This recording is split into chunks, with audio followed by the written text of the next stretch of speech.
एक मंत्र राजी कैसे होते हैं जी? बोली एक मंत्र ऐसा है, उस मंत्र की प्रबलता में भगवान नारायण राजी हो जाते हैं और पापी से पापी जीव को भी अपना बना लेते हैं। तो लक्ष्मी जी ने मंत्र दिया नारद जी को, ओम नमो भगवते वासुदेव। जो मंत्र नारद जी को मिला, नारद जी उस मंत्र में ऐसे डूब गए कि सुध भूलकर कमल।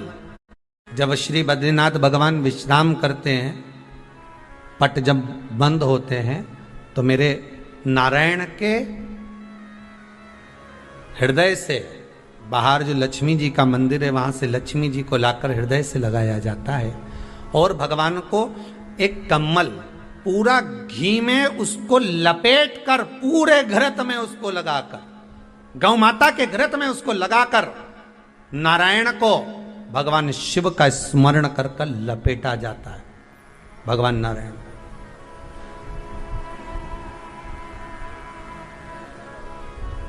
बद्रीनाथ बाबा के मंदिर में दिया घी से भर दिया जाता है, ताले लगा दिए जाते हैं, सब नीचे आ जाते हैं। जब अक्षय तृतीया के समय पर पट खोलते हैं, बाबा का कम्मल घृत से जुड़ा हुआ वैसा कि वैसे ही घृत भरा हुआ,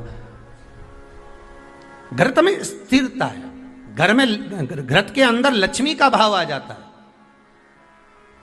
हमारे यहाँ हिंदू धर्म में बहुत सुंदर बात कही जाती थी पहले, आजकल जमाने में कहते कि नहीं कहते मालूम नहीं, पर मारवाड़ के अंदर एक रीति थी। घर के अंदर रसोई घर में एक इतनी बड़ी कुल्लड़ होती थी जिसमें घी भरा होता था, छोटी सी चम्मच होती थी उसमें। कुल्लड़ का घी समाप्त नहीं होना चाहिए, वो बरकत है, वो भंडार है, वो संपदा है हमारी। घृत वैभव देता है, घृत वैभव प्रदान कर। कितना सुंदर कहा है।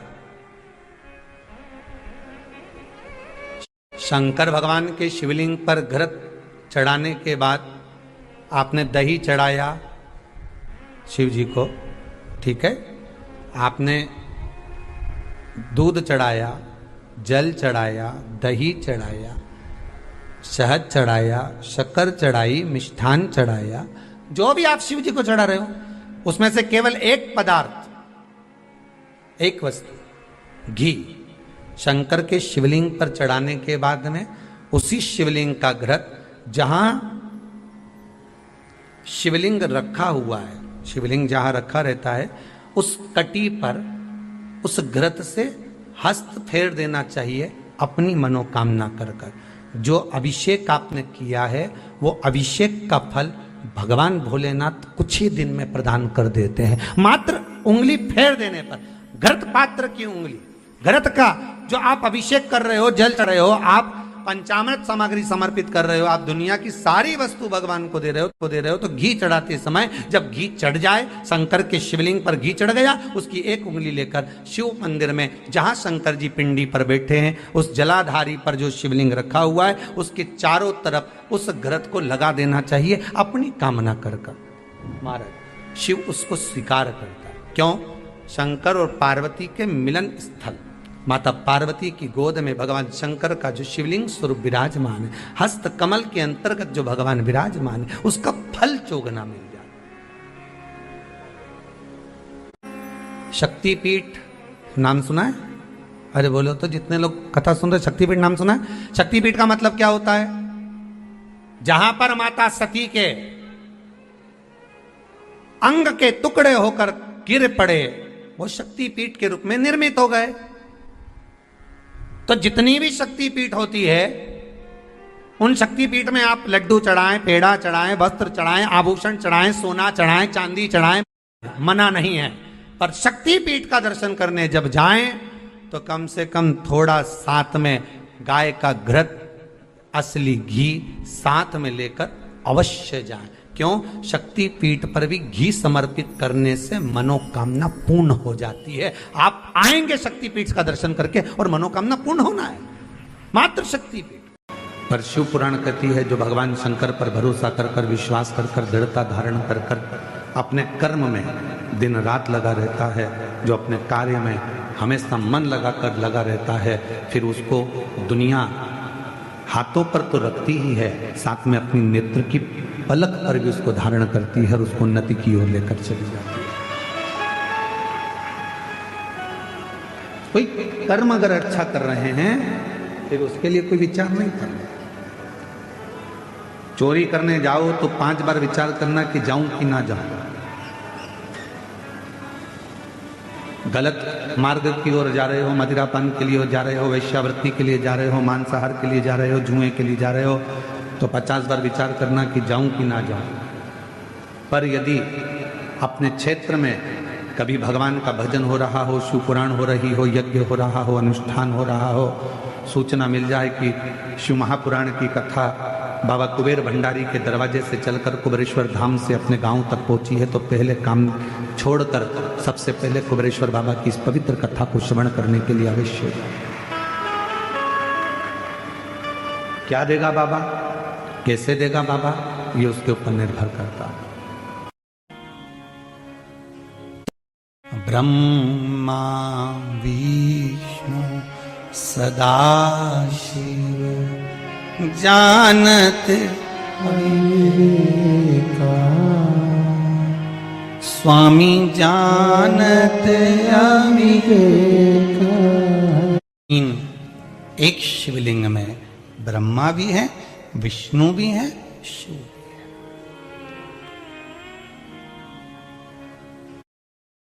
आप अगर शंकर भगवान के शिवलिंग पर जल चढ़ा रहे हैं तो केवल शिव को नहीं चढ़ा रहे हैं अकेले, आप केवल शंकर भगवान को जल अकेला नहीं चढ़ा रहे हैं। आप अगर शिव को जल चढ़ा रहे हो तो ये तुम्हारे ध्यान में रहना चाहिए कि हम शंकर को नहीं, हम 33 कोटि देवताओं को जल समर्पित कर रहे हैं। हम केवल शंकर को नहीं, भगवान शंकर के 13 बच्चों को भी जल समर्पित कर रहे हैं। हम केवल शंकर को नहीं, मां जगत जननी जगदम्बा जगत धात्री मां दुर्गा भवानी को भी जल समर्पित कर रहे हैं। केवल एक शिव नहीं है। 3 ताली शिव जी के, और केवल 3 ताली आपने ही नहीं, भगवान शंकर ने अमरनाथ की गुफा में बैठकर पार्वती को जब अमर कथा सुनाई तो वहां भी शिव जी ने 3 ताली बजाई तो पक्षी उड़ गए और एक तोते का अंडा कोटर में गिर गया था। उस तोते के अंडे में से तोते का बच्चा बाहर निकल गया था। उस तोते के बच्चे ने अमर कथा सुन ली थी। उस तोते का बच्चे का नाम ही शुभदेव हुआ था। जरा विचार करिए 3 ताली का प्रमाण कितना है जो शिव पूजन में बजाई जाती है, शंकर की आराधना में। कहा आपके पास बेलपत्र नहीं है, आपके पास जल नहीं है, आपके पास धतूरा नहीं है, शमी पत्र नहीं है, कुछ चढ़ाने के लिए फूल पंखड़ी नहीं है, कुछ मत दो, शिव मंदिर में जाओ 3 बार ताली का नाद करिए, शंकर प्रसन्न हो घरदानी भंडारा भर कर ही भेज देगा। आप दिल से कहो तो चित्त से कहिए, मन से। महाराज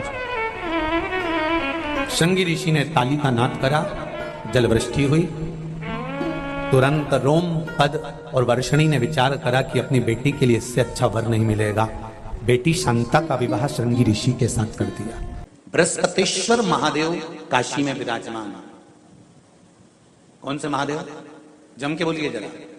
बृहस्पतिश्वर महादेव काशी में विराजमान है, जो अंगूठी में पुखराज नहीं पहन सकते, जिनकी भाग्य रेखा उल्टी चल रही हो, बृहस्पति चमक ही नहीं रहा हो, जिस काम में हाथ डालते हैं वो काम पूरा ही नहीं होता हो, तो एक बार काशी जाना, बृहस्पतिश्वर महादेव का स्पर्श करना, उनका अभिषेक पूजन करना और उनका स्पर्श कर कर एक बेलपत्र ब्राह्मण देवता से मांग कर लेकर जाना कि इन बृहस्पतिश्वर महादेव से मुझे एक बेलपत्र दे दो। तुम्हें पुखराज पहना कि नहीं पहना, हीरा रतन माणिक पहना कि नहीं पहना, वो बेलपत्र इतना चमत्कार कर देगी कि जिंदगी में कभी संपदा की कमी आएगी ही नहीं। अगर बृहस्पति नहीं चमके तो बृहस्पतिश्वर महादेव, जहां पर बैठकर बृहस्पति भगवान ने शंकर भगवान की आराधना करी है, रोज गंगा जल जाना, गंगा जल लेकर आना, शिव जी की आराधना करना, एक शिवलिंग का निर्माण करा, उसकी आराधना में बृहस्पति भगवान डूब गए, उसकी आराधना में बृहस्पति महाराज निरंतर लगे रहे और इतनी आराधना बृहस्पति महाराज ने करी, इतनी आराधना करी बृहस्पति महाराज ने कि शंकर भगवान सामने प्रकट हो गए। मांगो बृहस्पति, तुमको क्या चाहिए? कुछ नहीं, केवल आपका भजन। नाम रख दिया, तुम्हारा नाम बृहस्पति रहेगा। बृहस्पति भगवान का एक नाम बृहस्पति भी रख दिया और तुम साधारण नहीं रहोगे।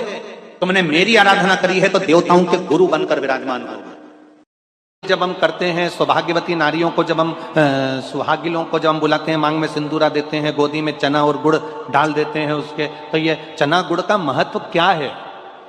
कभी सौभाग्यवती नारियों से या जितनी सुहागवती माताएं हैं, जो बुजुर्ग घर की माताएं हैं, उनसे पूछना कि ये सुहागिल जब हम करते हैं 11, 5, 7 बिठाते हैं, उनकी गोदी में चना और गुड़ जो हम डाल देते हैं, ये प्रसंग कहां का, ये प्रसंग का सार तत्व कहां से?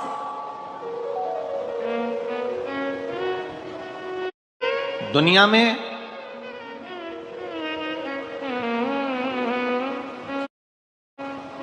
सब चीज में मिलावट हो सकती है,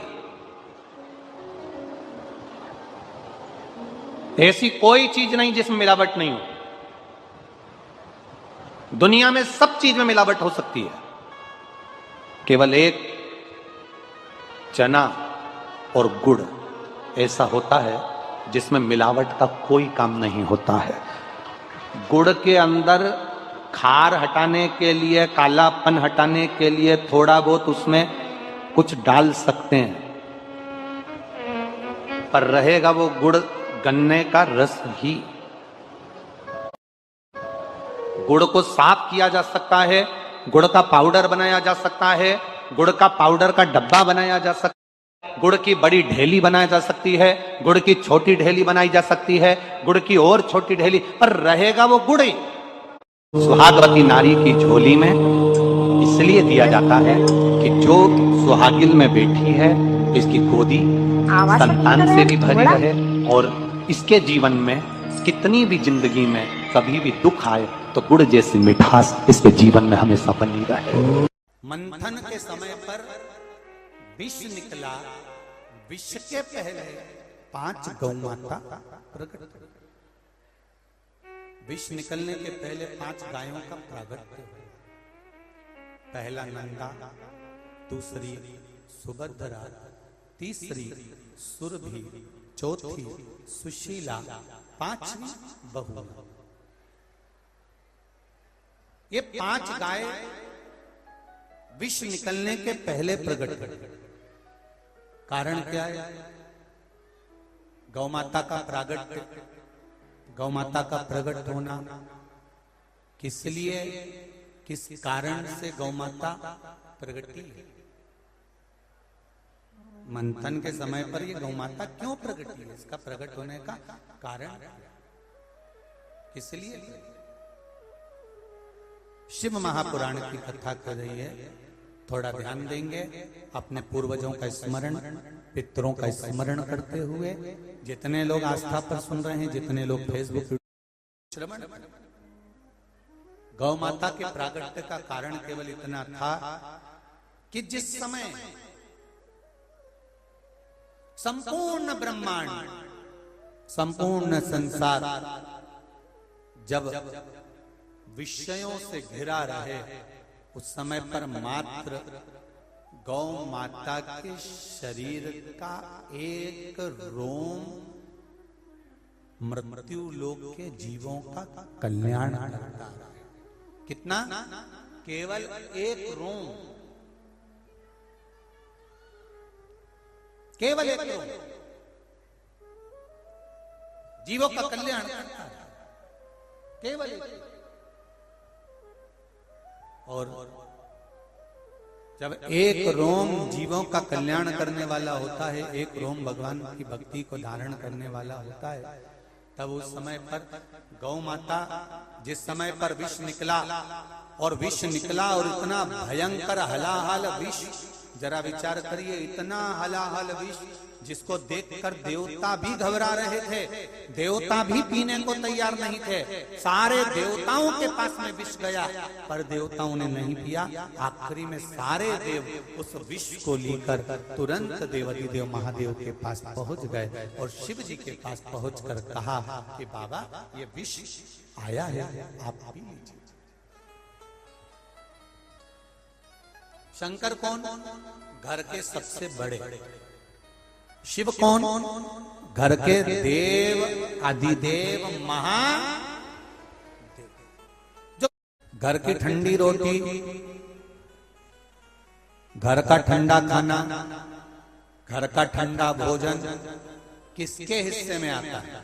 जो घर का बड़ा हुआ उसके हिस्से में। माता लक्ष्मी एक बार भगवान विष्णु से प्रश्न करी है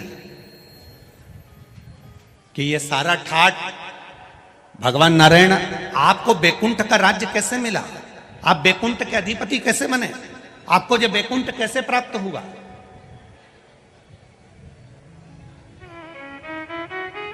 राम जी महाराज, भगवान विष्णु आप राम जी के अवतार हुए, राम जी बनकर अपने अयोध्या का राज्य भोगा, कृष्ण का अवतार लिया, द्वारका का राज्य भोगा, मथुरा का राज्य भोगा, ब्रज का राज्य भोगा। आखिर आपको ये राज्य हर घड़ी, हर पल, हर क्षण कैसे प्राप्त होते हैं? किस तरह से? भगवान विष्णु से माता लक्ष्मी ने प्रश्न करा है विष्णु पुराण के अंतर्गत, और कुर्म पुराण में भी इसका वर्णन प्रश्न किया। ये आपको सुख कैसे मिल जाता है? आपको बैकुंठ का राज्य मिल गया, आपको द्वारका का राज्य मिल गया, आपको अयोध्या का राज्य मिल गया, आपको रावण की लंका दूसरे की थी वो लंका का राज्य आपको प्राप्त हो गया। ये कैसे प्राप्त हो जाता है?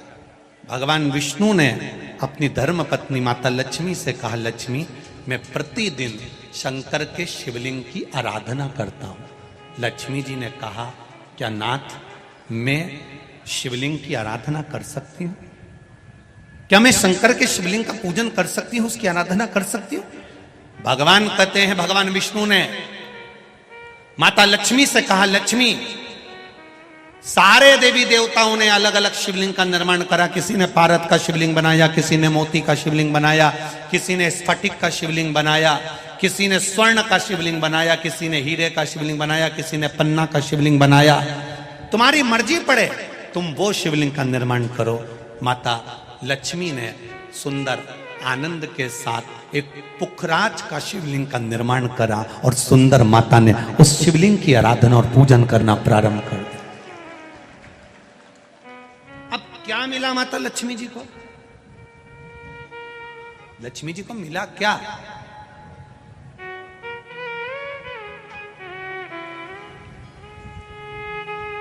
क्या प्राप्त हुआ माता लक्ष्मी जी?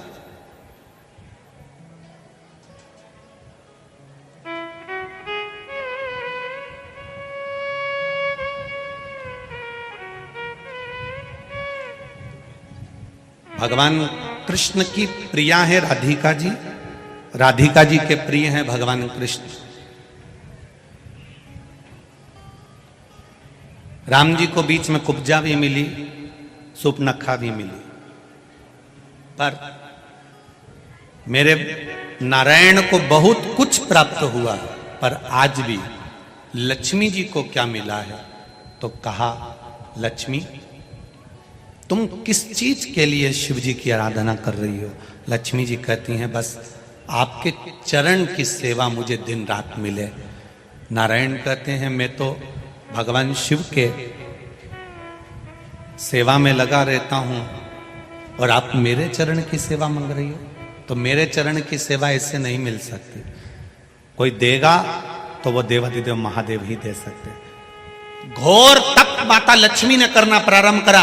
शिवलिंग का स्नान कराती, शंकर भगवान का अभिषेक करती, शंकर भगवान की पूजन करती, शिव जी का सुंदर आनंद से श्रृंगार करती।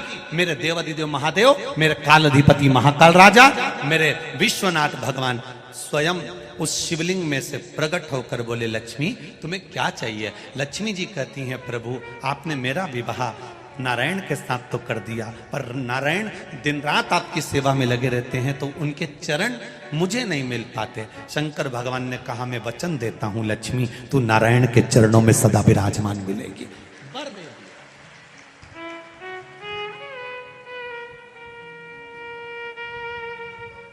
ब्राह्मण हो, क्षत्रिय हो, वैश्य हो, शूद्र हो, बच्चा हो, जवान हो, बूढ़ा हो, बेटी हो, बेटा हो, नारी हो, पुरुष हो, जो है अगर वो शिव की आराधना में लगा है, उसका मनवांछित फल की पूर्ति हुई है, प्राप्ति हुई है। और कोई तुमसे कहे कि स्त्री शंकर भगवान का आराधना कर सकती है, पूजन कर सकती है, तो दूर नहीं जाना। ये जो शिव पुराण है हमारे पास में, गीता प्रेस गोरखपुर की, उसका दर्शन मैं आपको करा देता हूँ। ये शिव पुराण गीता प्रेस गोरखपुर की है, तुम भी बाजार से लेकर आना। इसका 73 नंबर का पेज निकाल कर पढ़ना विद्येश्वर संहिता में से। उसमें लिखा हुआ है, जो नारी शंकर भगवान का स्नान कराती है, श्रृंगार करती है, पूजन करती है, वो संसार सागर से मुक्त होकर मां पार्वती की परम सखी बनकर विराजमान होती है। यह विद्येश्वर संहिता कह रहे।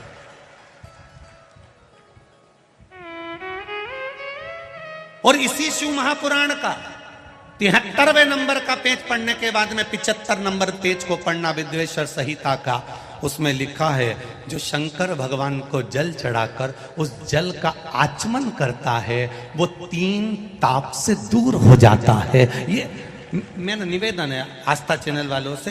पन्ना मैं निकाल रहा हूं और उसको मैं लाइन से, अक्षरों पर लाइन दिखा रहा हूं। मेरा निवेदन है, आप भी बताना कि शंकर जी पर जल चढ़ाकर पीने का कितना लाभ है। प्रश्न नंबर 75।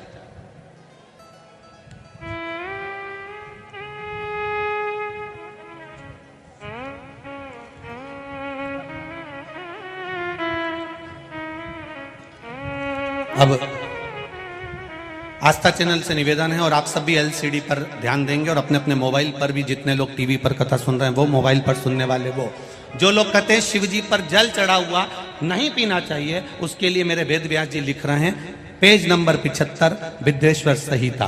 ध्यान रखिएगा, जो मनुष्य, उंगली पर ध्यान देंगे जो टीवी पर चल रही है, जो मनुष्य शिवलिंग को विधि पूर्वक स्नान कराकर उस स्नान के जल का 3 बार आचमन करता है, उसके कायिक, वाचिक और मानसिक तीनों प्रकार के पाप शीघ्र नष्ट हो जाते हैं। ये शिव पुराण। अब शंकर भगवान के शिवलिंग पर चढ़ा हुआ नैवेद्य, शंकर भगवान के शिवलिंग पर चढ़ा हुआ प्रसाद खा सकते हैं कि नहीं खा सकते?